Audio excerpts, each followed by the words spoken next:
שלום, אני מישהו. במשך שנים חיי לא היו חיים. אשתי לא הייתה בדיוק מורן אטיאס, בטלוויזיה הכל היה משעמם, העיתון מדכא וכולי הייתי מחוצ'קן. אך לא עוד! מאז שקניתי משקפיים בשקל ברשת אופטיקה שקר כלשהו, חיי השתנו ללא הכר. אשתי נראית בול כמו מורן אטיאס. בעיתון אין שום דבר רע לקרוא. מי צריך רופא עור? והכי חשוב, לא מתבאס על הנבחרת.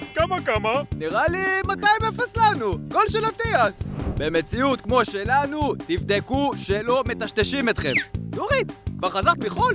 אופטיקה שקר כלשהו, אופטומטריסט לא מוסמך? זה טוב שכך. יאללה, אני בשירותים. התשוקה למספר 2!